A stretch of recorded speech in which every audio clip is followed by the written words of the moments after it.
Hello everyone, I'm Eli, a GRE trainer here at the International Scholars Program.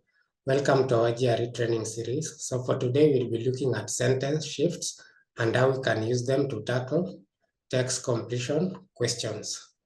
So welcome and let's begin. So we'll first have a brief look at sentence shifts, the strategies we can use to identify shifts or contrasts in sentences that form the text completion questions, and how we can use the knowledge to tackle these questions in the verbal reasoning section of the GRE. So to begin, we need to understand what we mean by sentence shift, or we can also refer to them as contrast. So sentences with the contrast or shifts in them start in one way, then end in another way. That is, they involve a change in direction. A change in direction. This is why we call them shifts in sentences. Basically, there's a shift. So these shifts or contrasts are of different forms. For example, there are time shifts where maybe a sentence can say that once something was A, but now it is B. Or for example, people used to believe A, but now they believe in B. So there are time shifts, there are perception shifts, there are shifts in behavior, shifts in quality, even in descriptions. So as long as there is a change, that is a shift. So just understand that shift in sentences basically mean that a sentence starts out in one way, but ends in a different way. Or a sentence comprises of different aspects of something. Now, how do we recognize that there is a shift in a sentence? How do you know? Because for you to use this strategy to tackle text completion questions, you must be able to identify these shifts in the first place.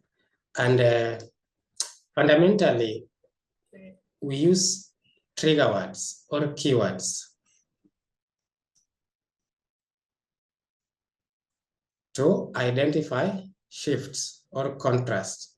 So when reading text completion questions, be on the lookout for these trigger words like though, although, even though, yet, despite, but, once, one time, at first, initially, those kind of keywords.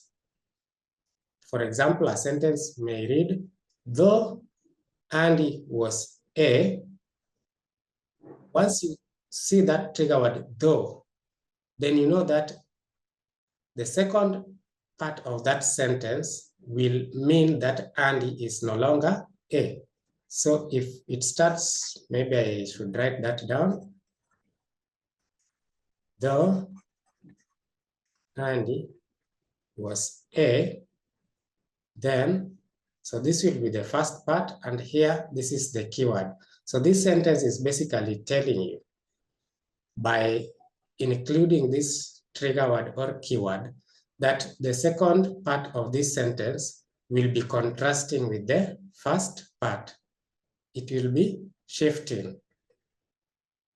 So these are just a few examples of the trigger words or keywords that you should be on the lookout for. The list is by no way exhaustive. And again, you should know that these trigger words or keywords are not always appended at the beginning of the sentence. They can appear in any part of the sentence, in the middle, in the beginning. So just basically read the entire sentence and see if you can spot keywords that will help you understand that there is a shift or a contrast in your text completion question.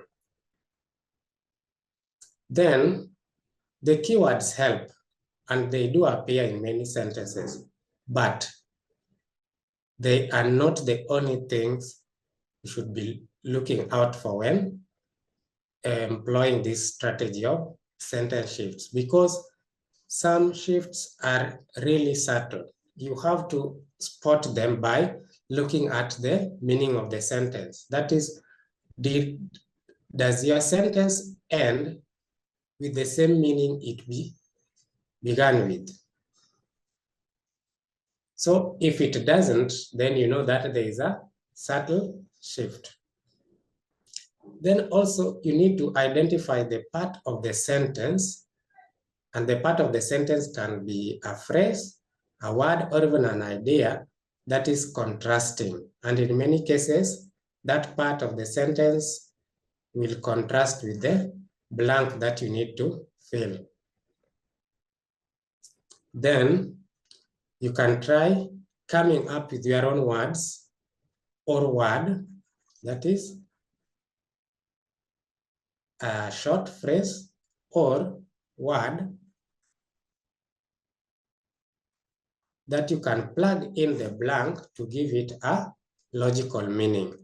Do this even before looking at the answer choices, so that the answer choices do not mislead you. By the time you're looking at the answer choices, you should have a good idea of what the blank should read. Then lastly, use the process of elimination to eliminate the words or answer choices that do not match the phrase or word you had come up with in the previous step. Okay. Now, let's look at a few examples of text completion questions and how we can use the shift or contrast strategy to solve them. So the first one is here.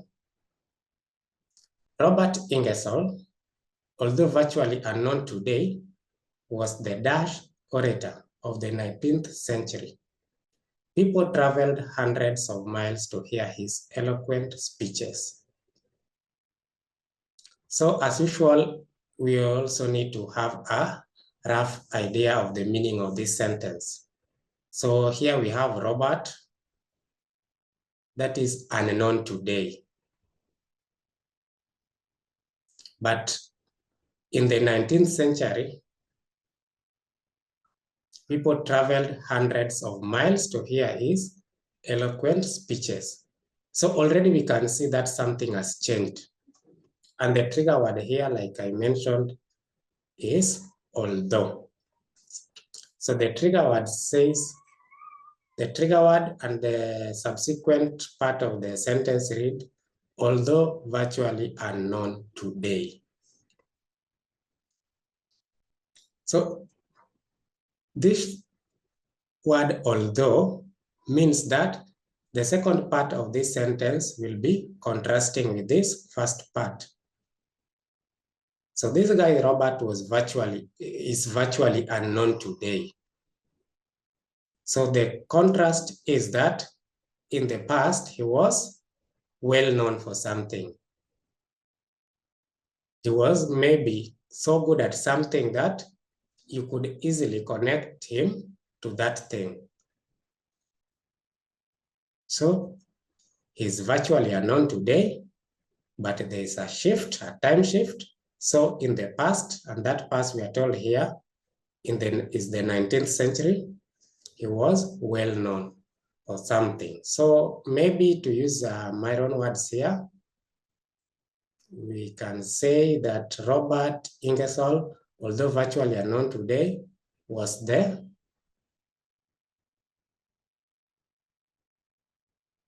top, best, skilled. Yes, I think skilled can work here. What do you think are some of the phrases or words we can use for this blank? For me, I would go with skilled. Or if you really want a literal shift,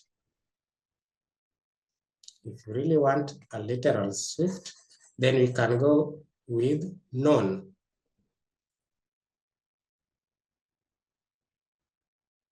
So virtually unknown today, but was a known orator of the 19th century.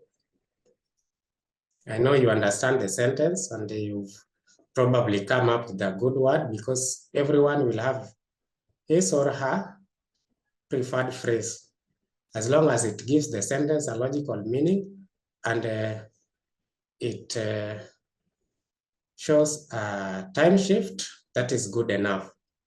So let's look at the answer choices and eliminate them so that we can end up with something that shows that this Robert guy was a known orator of the 19th century. So let's look at the first one, that is domineering. Someone who is domineering is not really, we can't say that it means he's well known, not really. Because domineering, this one is someone who is controlling, in fact, extremely, with the negative connotations. Consummate means extreme scale, flair. So we can leave it for now. Unobjectionable, that won't make sense. Was there an objectionable orator? Not really.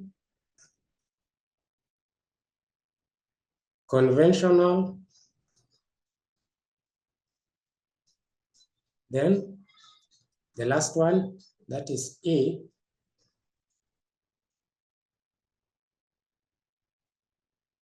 Execrable means unpleasant.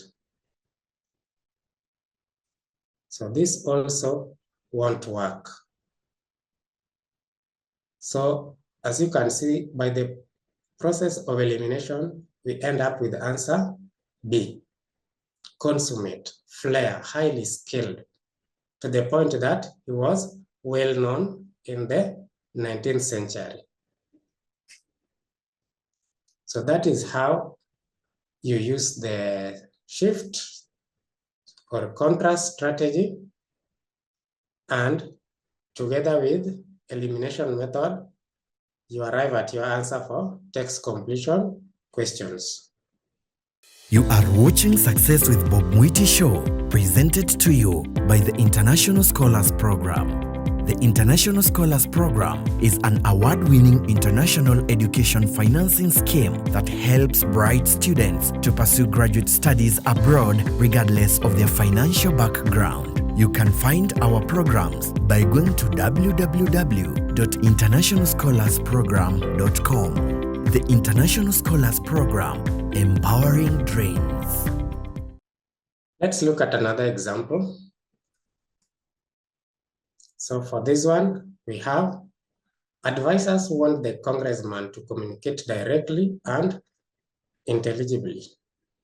Speech that instead required extensive dash would bewilder and alienate the voters. So the congressman was warned to communicate directly and intelligibly. That is, he was warned, or maybe you can say advised, to be clear with his speech. Yes, communicate directly and intelligibly. Speak in a way that people would easily understand. That is, the warning was given. Okay, but we have this trigger word here, instead. So what are we contrasting here? Because that is also one of the keys to deciphering these questions. Advisors want the congressman to communicate directly and intelligibly. Speech that instead, now if you read it from the beginning to this point, we can see that we are supposed to contrast one type of speech with another type of speech. So the first type is speech that is direct and intelligible, speech that is easily understood. Now, the other now, of course, should be something that is not easily understood, something that requires extensive explanation. So we can say, advisors want the congressman to communicate directly and intelligibly. Speech that instead required extensive explanation would bewilder and alienate the voters. Okay, so we can have here explanation. So the first part, we have something that is clear,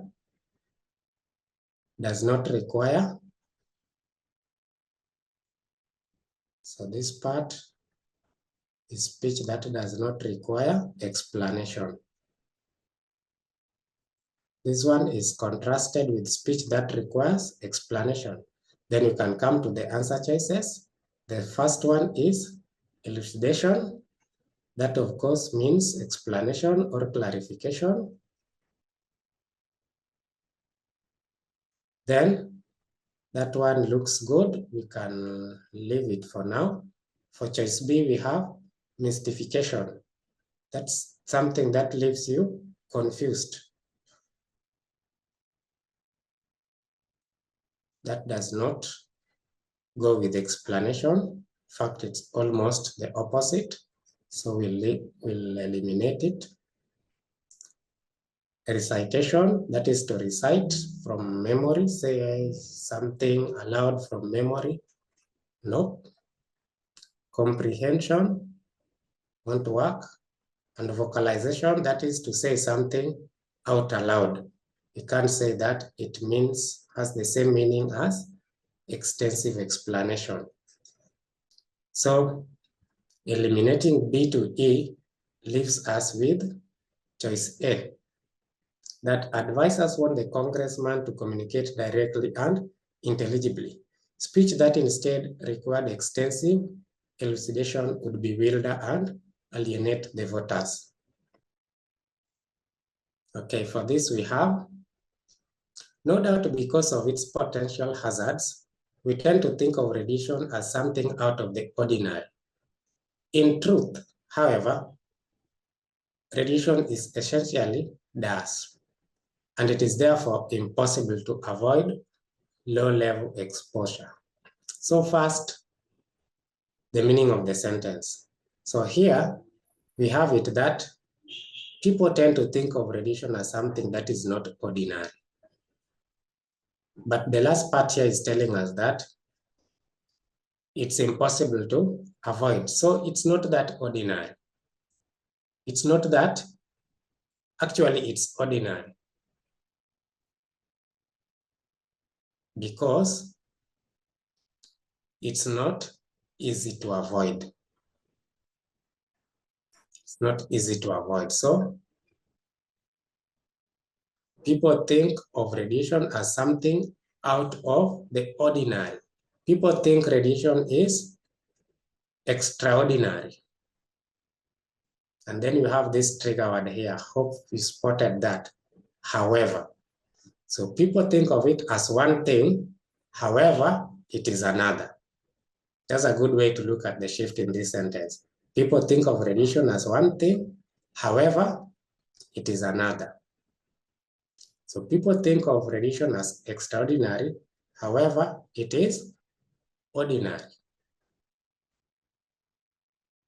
or common. Okay, so let's look at the answer choices. Ineffable, means something that is not easy to describe, maybe extreme to the point that it's indescribable.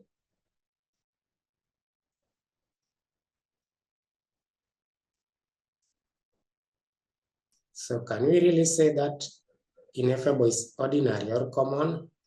Not really. Then we have this common GRE word, ubiquitous. That means commonplace, everywhere.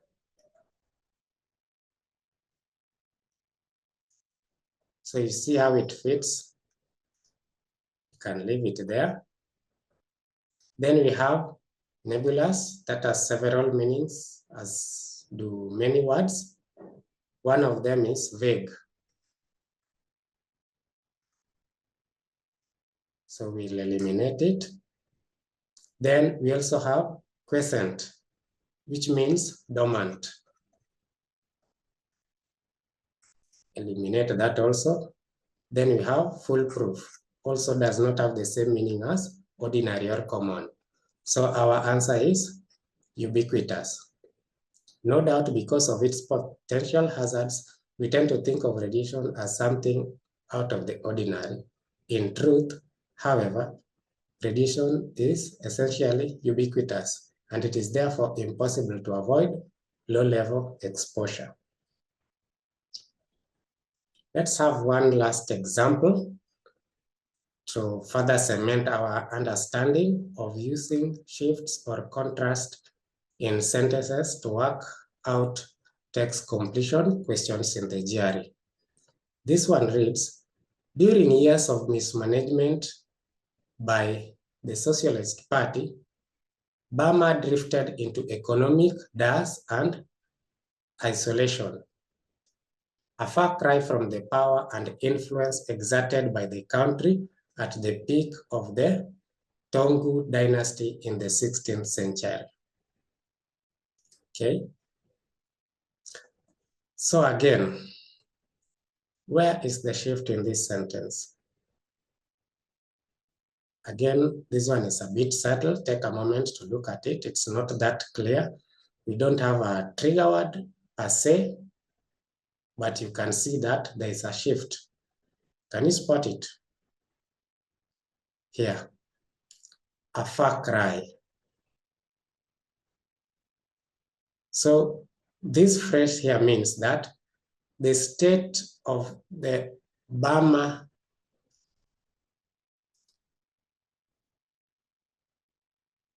at the moment is very much different from what it was. And that is why we have a far cry.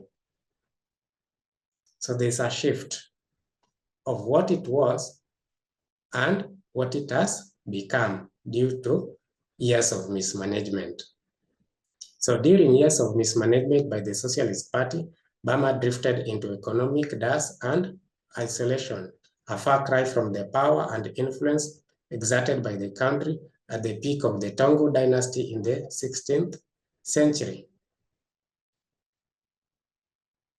So this shift here is telling us that Burma was not always in this state. It wasn't always isolated and fitting the description that we should have in the blank.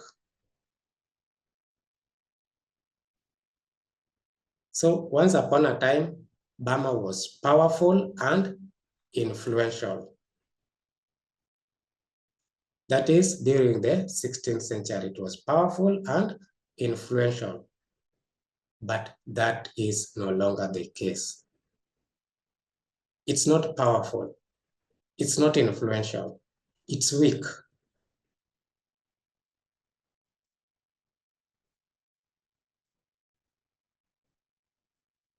So we can say, during years of mismanagement by the Socialist Party, Burma drifted into economic weakness and isolation, a far cry from the power and influence exerted by the country at the peak of the Tongu dynasty in the 16th century.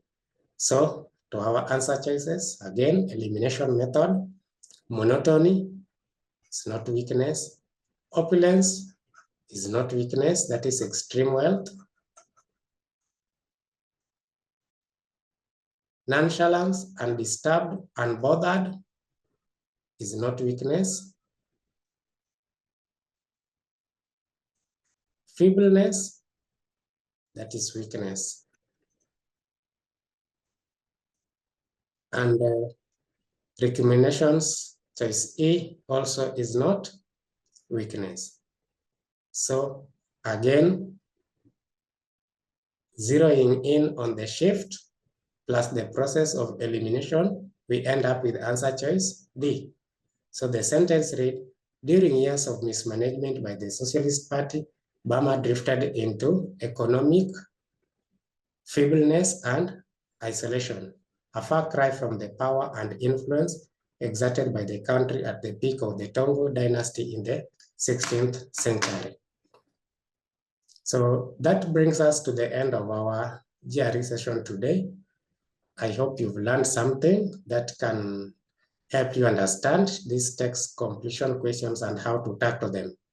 But if you need more in-depth training to understand text completion and other aspects of the GRE questions, I invite you to join the International Scholars Program, where we have a comprehensive GRE training.